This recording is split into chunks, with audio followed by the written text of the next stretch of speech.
దివ్యల మాధురి భర్త దువ్వాడ శ్రీనివాస్‌ని హౌస్‌లోకి వైల్డ్ కార్డ్‌గా తీసుకోవడానికి ప్లాన్ చేస్తున్నారని ఒక రూమర్ నడుస్తోంది. మీరేమంటారు? మిమ్మల్ని బిగ్ బాస్ మేనేజ్మెంట్ అడిగితే ఖచ్చితంగా తీసుకురండి ఆయన్ని, వద్దురా బాబు ఈ రెండిట్లో ఒకటి కామెంట్ చేయండి.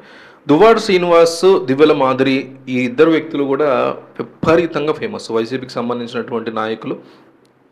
ఆ తర్వాత పార్టీ కూడా వాళ్ళని సస్పెండ్ చేసింది. దువ్వాడ శ్రీనివాస్ వేరే వాళ్ళని పెళ్లి చేసుకుని ఆమెతో ఉంటున్న టైంలో దివ్యల మాధురితో అఫేర్ పెట్టుకుని వాళ్ళిద్దరు కలిసి ఉండడం, తర్వాత నానా రచ్చ జరగడం ఇదంతా మనకు తెలిసింది.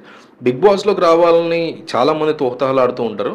అట్లాంటిది బిగ్ బాసే ఈ వ్యక్తి దివ్యల మాధురి ఇంట్లోకి రావాలని కోరుకున్నారు. ఎందుకంటే ఒక కాంట్రవర్షియల్ పర్సన్, ఆల్రెడీ అందరికీ ఫేమస్ అయినటువంటి పర్సన్, నెగిటివిటీలోనూ పాజిటివిటీలోనూ ఫేమస్ అయిన పర్సన్ హౌస్లో ఉంటే కనుక డెఫినెట్లీ బిగ్ బాస్ టీఆర్పీకి హెల్ప్ అవుతుందని బిగ్ బాస్ మేనేజ్మెంట్ చాలా స్ట్రాంగ్గా నమ్మింది. అందువల్ల దివ్యల మాధురి హౌస్లోకి వచ్చారు. వచ్చిన ఫస్ట్ 2 days భయంకరమైనటువంటి ఎక్స్ట్రీమ్ పర్సన్లా బిహేవ్ చేశారు.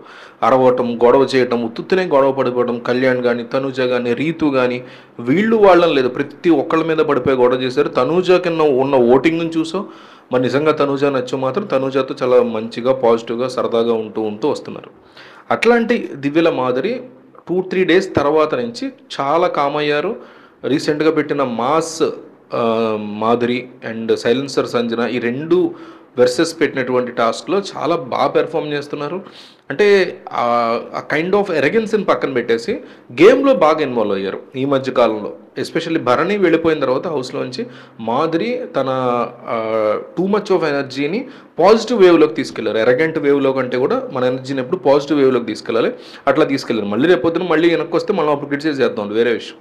అట్లా తీసుకెళ్తూ వస్తుంది. అయితే అనేక సార్లు రాజా అంటూ తన దువ్వాడ శ్రీనివాస్ని ఆమె రాజా అని పిలుస్తారు తన హస్బెండ్ని. ఆయన్ని ఎప్పటికప్పుడు తలుచుకోవడం, మాట్లాడడం, ఎవరో మ్యాజిక్ చేస్తానంటే మ్యాజిక్ చేసి మా ఆయన తీసుకొస్తావా అంటాం. ఇట్లా ఎప్పుడు ఆయన తలుచుకుంటూ ఉంటారు.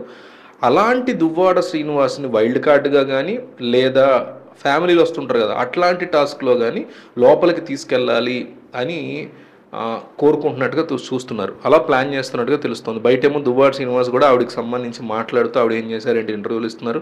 భరణిని మీరే పొలిటికల్గా టార్గెట్ చేసి బయటికి తీసుకొచ్చారంట కదా అని ఏదో టీవీ ఛానల్లో అడిగితే అలా ఎలా అంటారు, ఆయన బాగా ఆడతారు, చాలా సీనియర్ పర్సన్, టాప్ 5లో ఉంటారని మేము కూడా అనుకున్నాను. కానీ ఆయన బంధాల్లో ఇరుక్కుపోయి జనాలు తక్కువ ఓట్లు వేసేలా ఆయనే చేస్తున్నారు, దానికి మేము చేసేదే ఉంటుంది. అట్లా బయట నుంచి ఎవరో ఎఫెక్ట్ చేయగలిగితే ఈసారి ఈ పాటికి గెలుపు ఎవరిదో కూడా ఫిక్స్ అయిపోయేది కదా.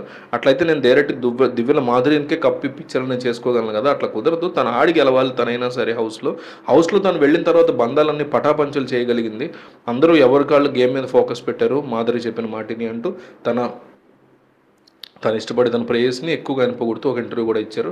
సో వైల్డ్ కార్డ్గా ఆయన వెళ్తే ఎట్లా ఉంటుంది, హౌస్లోకి వెళ్ళాలి, వద్దురా బాబు ఈ రెండింటిలో ఒకటి కామెంట్ చేయండి.